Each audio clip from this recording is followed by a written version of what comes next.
So in the StrongFirst school of strength, the kettlebell swing is affectionately considered the center of the universe. It's one of the first movements that you learn, and everything's built off of it. A clean is a swing that finishes in the rack. A snatch is a swing that finishes overhead.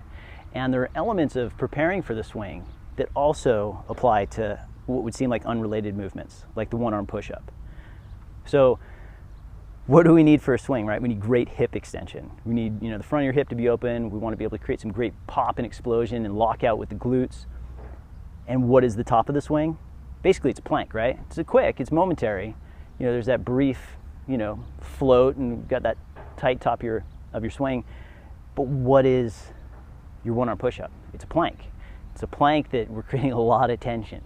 And obviously the tension in a one-arm push-up is, throughout the whole movement versus a swing, where it's a little different. But the movement prep that goes into preparing for swings at a course or a cert, you're going to probably find yourself doing a half kneeling hip flexor stretch to unlock your hips and create more force, more power from your glutes, from your hips.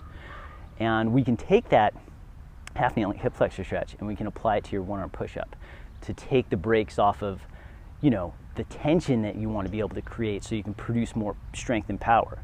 Because if we don't have your lower body solidified as this, solid foundation, we're going to have a lot of slack, and it's going to make the whole press a lot more difficult. So grip, lats, abs, and glutes, GLAG, right? The acronym GLAG. So it's easy to get caught up in the pushing portion of, or pushing element of a one-arm push-up.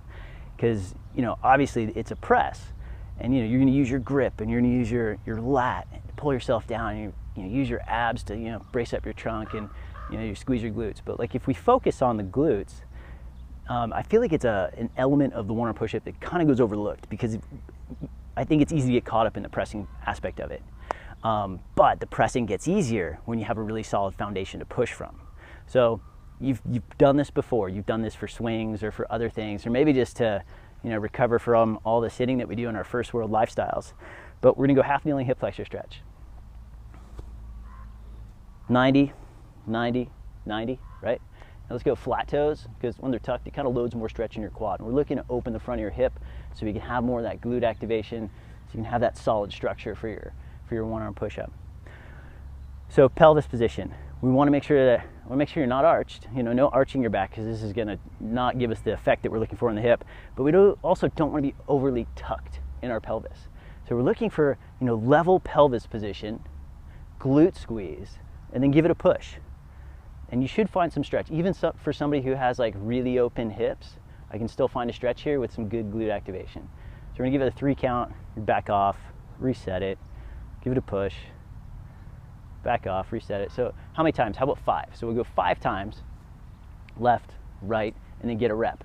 So when we're doing one-arm push-ups, there's, it's this high tension lift. So there's gonna be a lot of rest in between sets.